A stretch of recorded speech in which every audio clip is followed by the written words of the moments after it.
This episode is brought to you by Standard Deviant Brewing. Located at 280 14th Street in the Mission and at 1070 Maryland Street in the Dogpatch, Standard Deviant has been making the coldest tasting beer in SF since 2016. Find them in your favorite bars and restaurants throughout the city. And if they don't carry Standard Deviant, ask them why. I still love their 14th Street home, but one of my new favorite spots in San Francisco is Standard Deviant's Pier 70 location, which they opened in the Dogpatch this spring. It's a gorgeous space with floor-to-ceiling windows looking out on the bay, and it's easy to get to on Muni.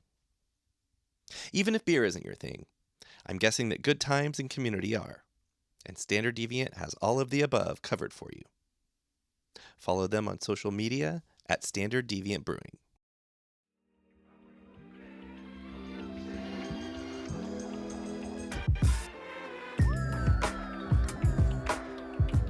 I escaped parents that I thought that was the worst thing that happened when they found out that I'm a lesbian. I felt threatened, and I came to San Francisco, and it was like, yeah, there was fog, but in it, I mean, I felt this pressure on me gone. I felt safety, and I think that's what's one of the big things that we crave. That was Marga Gomez. I'm Jeff, and this is Storied San Francisco, a podcast about artists, activists, and working people who make this city what it is. This is part 2 of my episode with Marga. If you missed part 1, be sure to check that out. In this podcast, Marga takes us through her time in San Francisco, culminating in her one-person show on that same topic. Spanish Stew opens at the new Conservatory Theater Center on October 17th. Shameless ask here, but 48 Hills Best of the Bay voting opened yesterday. We all know who your favorite podcast is, so go vote for that and hella other fun categories at 48hills.org. Voting ends September 30th. And we'll see you tonight at the opening of Every Kind of People at Minibar. Every Kind of People is the theme of the podcast this season, and it's also our art show celebrating diversity and community. Okay, back to this episode. Here's Marga Gomez. I lived in this sort of collective household. I think it was I was gonna ask about where you live. Early 80s. Okay. And we had this amazing Halloween party.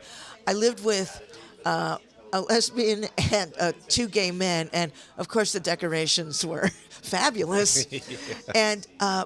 And we had alcohol, but we ran out because it was just one of these things.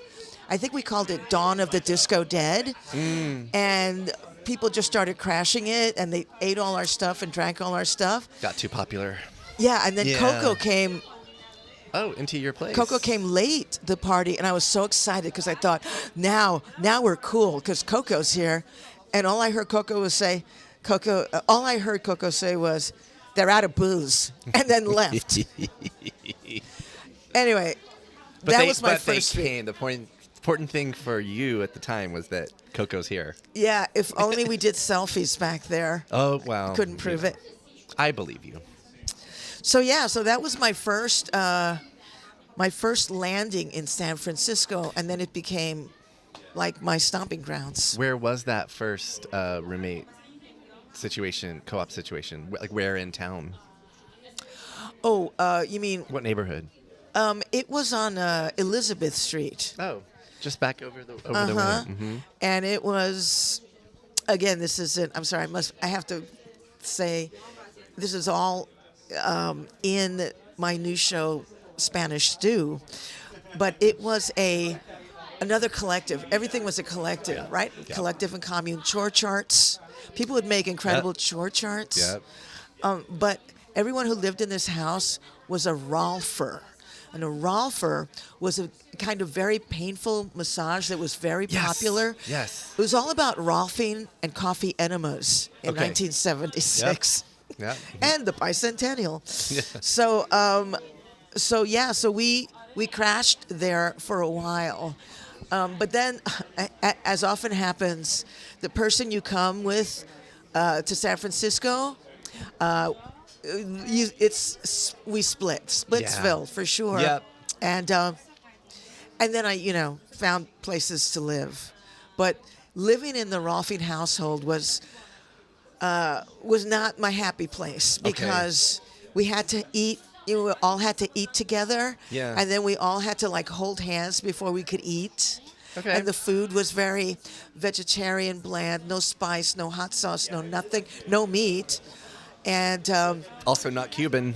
not Cuban. That Cuban food you were looking for. Not Cuban at all. No, I'm sure there's Cuban vegans, but so they would also do this thing where they would like hugs were painful.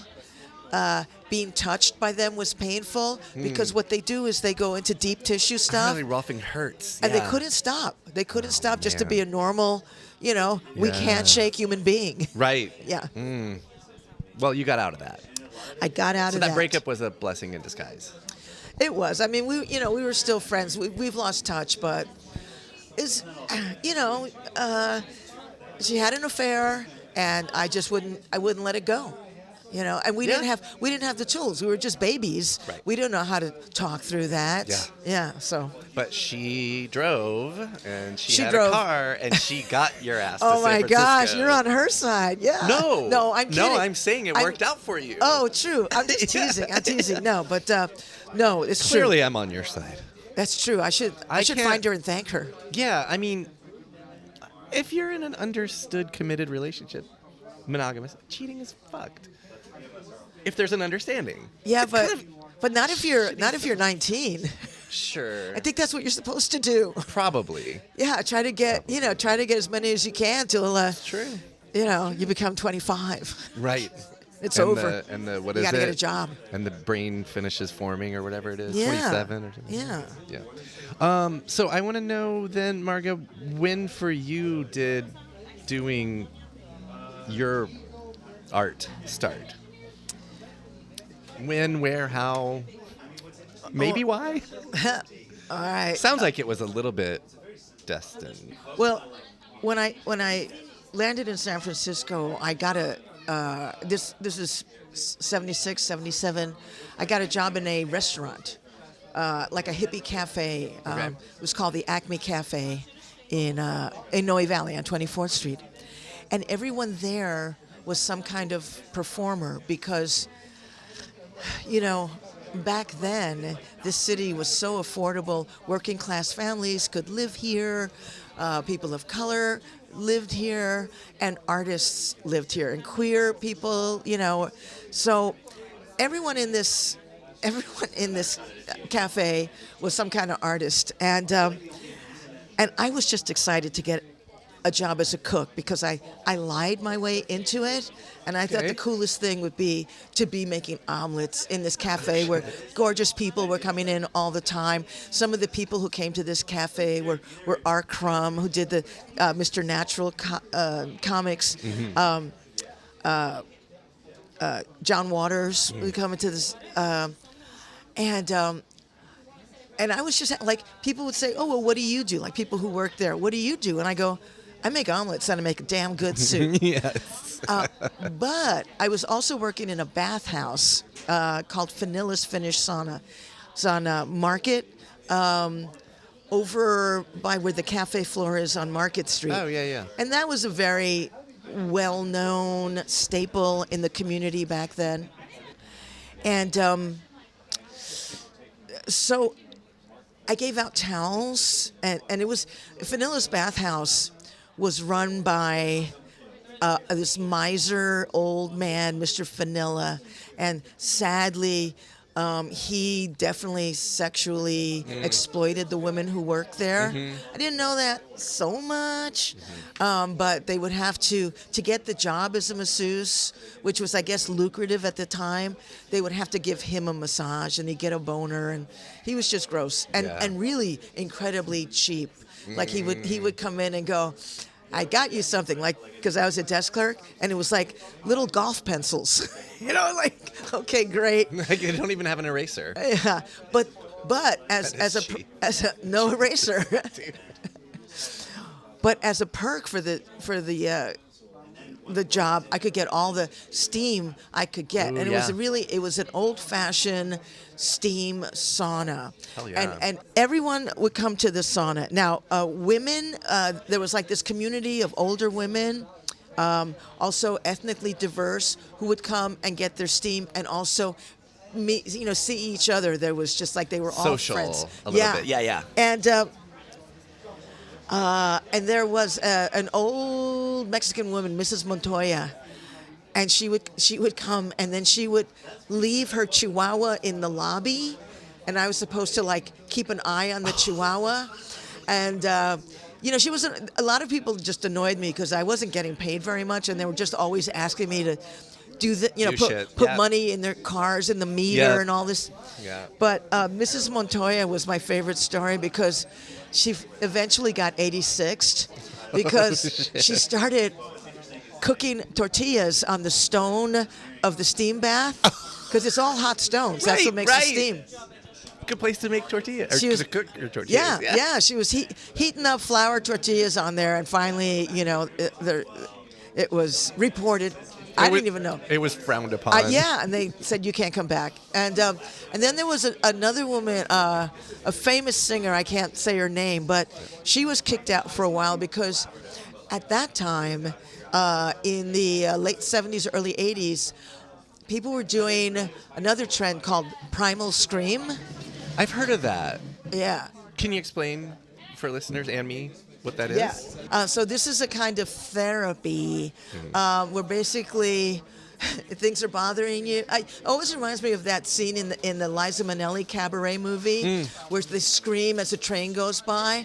So this was basically all it was. It's like you figure out what you're going to scream about that day, and you just start screaming. Well, this woman she had more screaming, I guess, outside of her therapy. So she's just sitting in the women's public sauna, and she just starts screaming, and I just see like all these women running out with their towels. She's screaming in there, and she was just Maybe not the best place to do that. yeah. But it seemed right at the time because you're feeling so great and so Loose. free. And yeah, You got yeah. the steam in your throat, so you can get a really good scream out. Ooh, yeah. Yeah. Those are two good ideas. The tortillas and the screaming. It's Yeah. steam scream. Yeah. Meanwhile, in the men's public sauna, it was a different kind of screaming. Sure.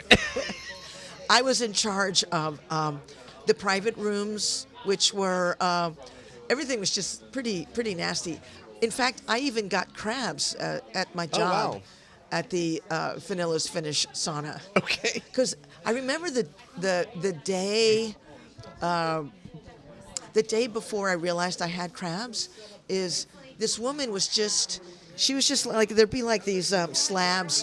When you come out of the steam room in the public, there's your lockers, right? But before that, there's the shower room, and there's like a few showers. Mm-hmm. And then there's these stone slabs that I guess you could lay on. Oh. And so, but this woman was just laying under the shower water, and then she was laying on the slab. Next day, crabs. Oh. Okay. Yeah. Wow. And And this Yes. led to, I guess I had another odd job as landscaping or gardening or something. What do they call that? The people who help your garden. Gardener. Gardeners? As a Let's go gardener. As Yeah, a gardener. yeah. Okay. And someone that I had been dating a little bit, she had a whole gardening business. And so she gave me some work as a gardener. And this was the first day I had crabs. And so I was in a fancy house right in Pacific Heights doing the gardening, and I hated it. I hate the feel of dirt on my hands. Oh, okay. I And- thought you meant that you hated the neighborhood. The You meant neighborhood? the actual work. The actual work of gardening. got I it. hate soil. And I used the bathroom, like they had a special servant's bathroom for us.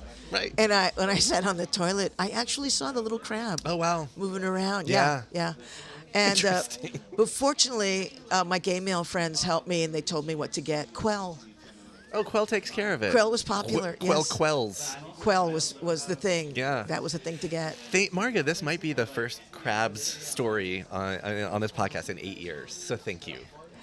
And I can't say that sharing. I was sorry Right. that I left a crab in that bathroom. Right. So now, So we got transported from the Castro over to Pack Heights. they'll get There you go. they'll get it eventually. It's a smart crab. Yeah, it's a finished crab.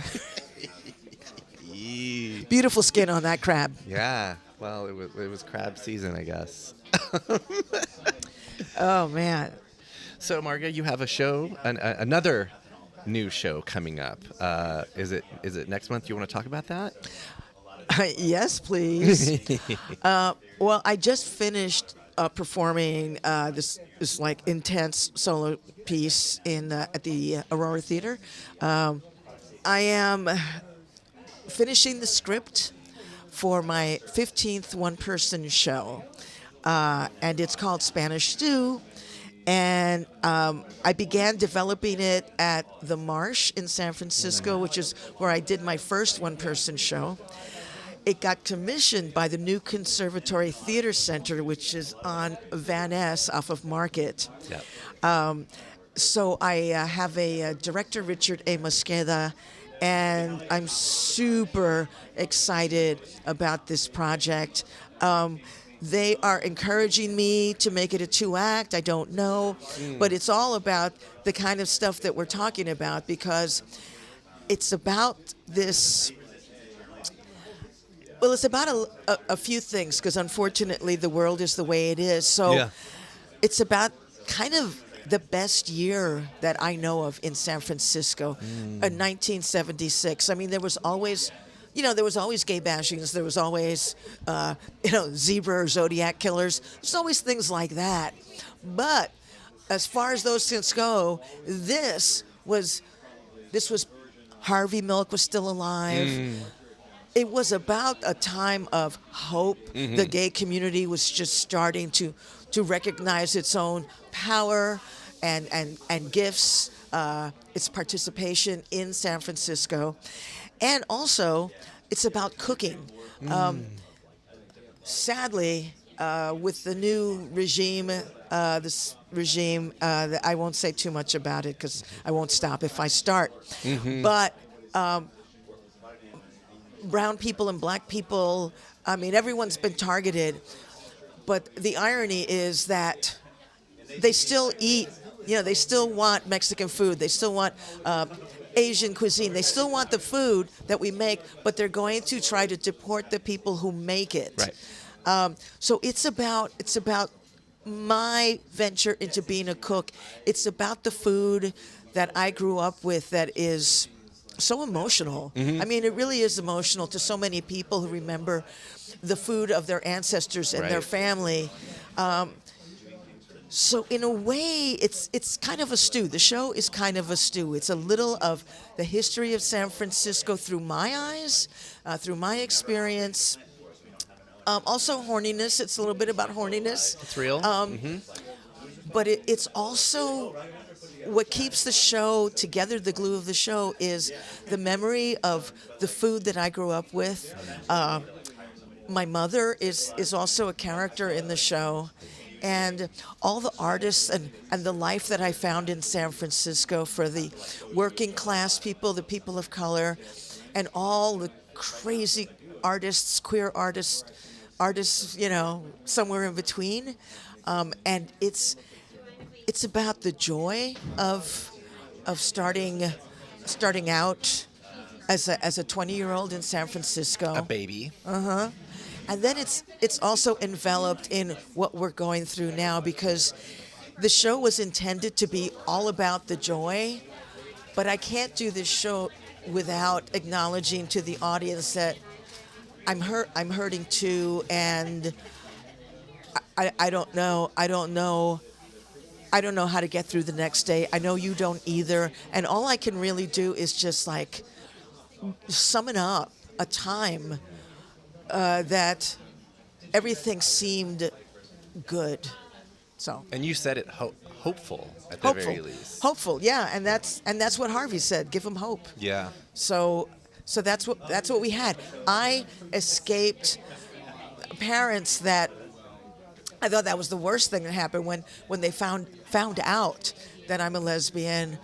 I I felt threatened, and I came to San Francisco, and it was like, yeah, there was fog, but in it, I mean, I felt this pressure on me gone. I felt safety.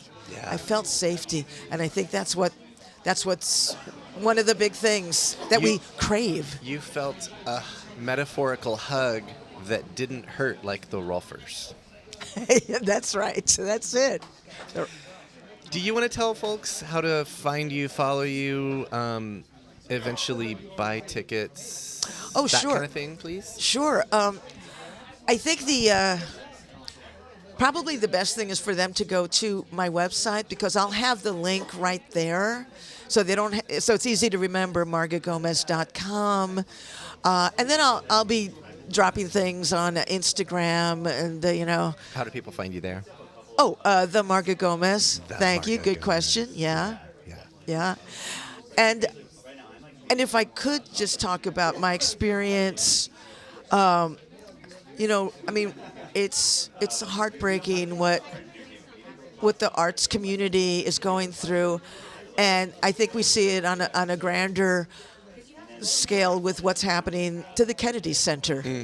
That we all, I mean, Kennedy, like the good Kennedy. Yes. And the fact a that couple could be renamed, I mean, that everything's being erased. I mean, it's even hard to talk about it, because it's like beyond, it's almost beyond redemption. I mean, you only, so here in San Francisco, we've lost a lot of nonprofit art centers, and just a few theaters that are, still struggling. So New Conservatory Theater Center lost its NEA funding, like funding that it was promised. This government just takes it back, and but they're still, through the community and donors, are keeping this theater afloat. Same thing with the Marsh, which is where I began one-person shows. The thing about the form that I do is also, it's like no accident. I'm queer.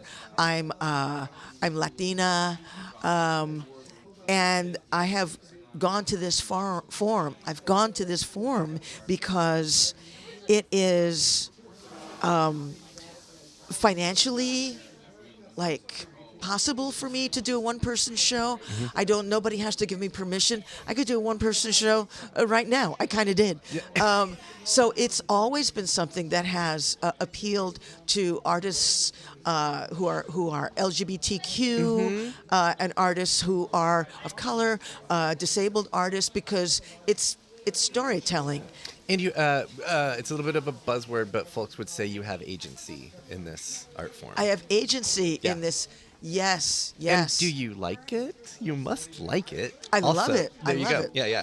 I think it's the thing is, like, especially I have a couple of young nephews, and I'm like, find not only what you're good at, but what you like to do. Right? I think it's more important to like what you do than to be, like, good at it. Right? I only am good at one thing, and that's what I do. So it kind of turned out great. You found it. The thing about Spanish Stew also is that it begins in 1976, and it's going to be pretty obvious to more and more people that I'm not the age they thought I was. I mean, I even played with my Wikipedia entry to shave off like 6 years, and I'm really excited about it. I'm really excited about telling this story that I avoided because I didn't want people to know how old I was. I got a grant that's how this all started. I applied for a San Francisco Arts Council grant, an individual artist grant, never knowing that it would just keep going into 2025.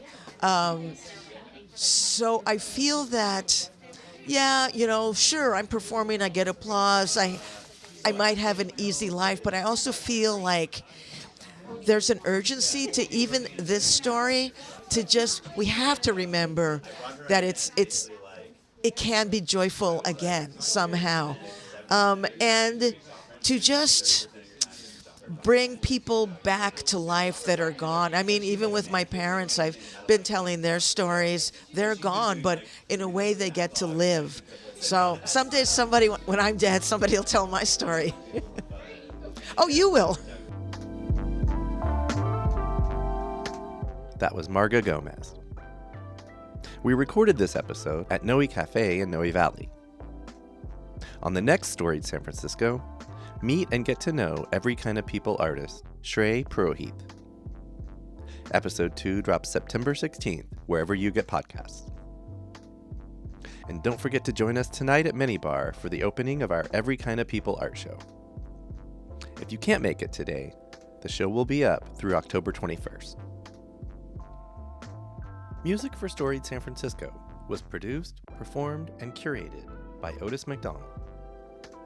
Our contributing producer is Aaron Lim of Bitch Talk Podcast, and the show is produced and hosted by me, Jeff Hunt.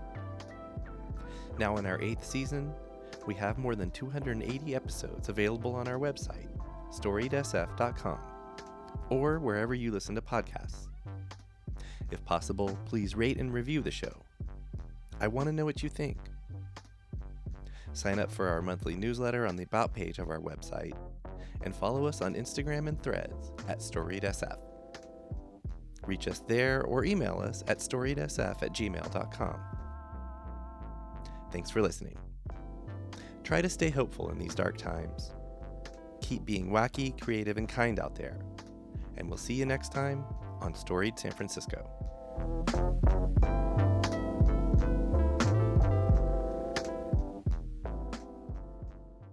We acknowledge and respect the first humans of the unceded land we call San Francisco, the Ramaytush Ohlone. We condemn the genocide of these and other tribes across the Western Hemisphere. We honor their legacy and history, and we support rematriation and sovereignty efforts.